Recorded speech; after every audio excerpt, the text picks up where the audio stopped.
Comentando a lição de sábado, 11 de maio de 2024. Motivados pela esperança. Verso áureo.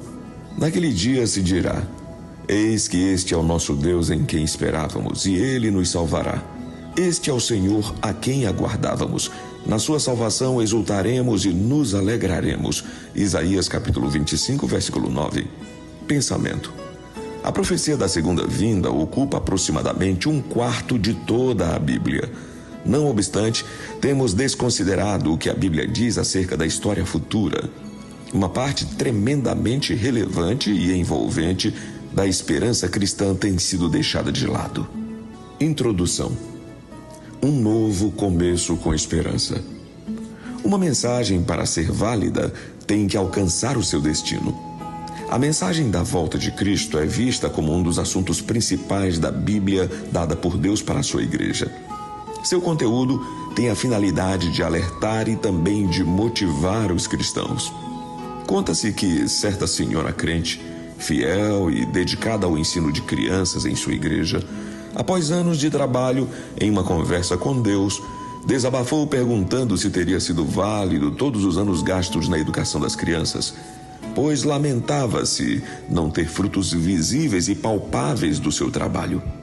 Deus não demorou em responder à oração daquela irmã. Passadas algumas semanas, a zelosa professora recebeu uma carta que vinha de longe, trazendo a seguinte mensagem: digam à minha professora da igreja que, graças a ela, eu morri cristão e com a esperança da ressurreição na segunda vinda de Cristo.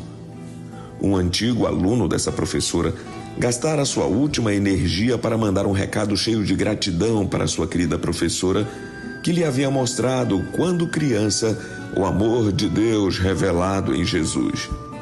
Aquela carta, apesar de trazer uma notícia de falecimento, continha uma mensagem de ânimo para aquela serva de Deus. A mensagem da segunda vinda atravessa toda a Bíblia com mais de 2.145 referências da volta de Cristo em toda ela. Isso quer dizer que essa mensagem é a maior esperança mencionada no livro sagrado. Quando as coisas se complicaram na Europa com os problemas religiosos, as perseguições papais e as divisões e conflitos entre os reformadores, muitas pessoas fiéis a Deus cruzaram o oceano e criaram raízes num lugar chamado Estados Unidos. Ali, muitos anos depois, um fazendeiro batista chamado Guilherme Miller passou a estudar a Bíblia e foi convencido por seus estudos a crer que Jesus voltaria em sua geração.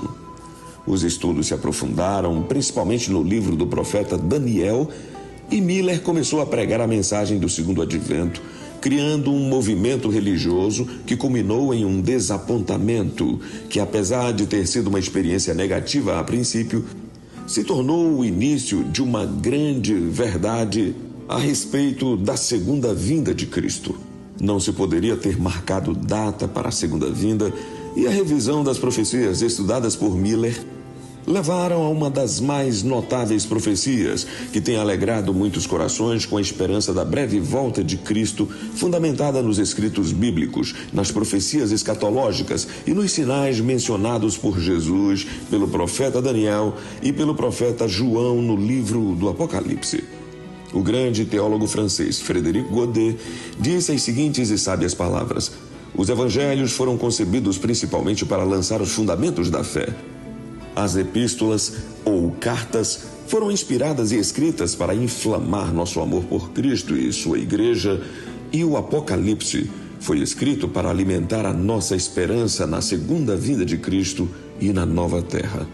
Vamos então mergulhar durante toda esta semana nesse estudo e aprendermos por que a vinda de Cristo se tornou a maior esperança dos crentes e como devemos nos preparar para recebê-la. Que Deus nos abençoe.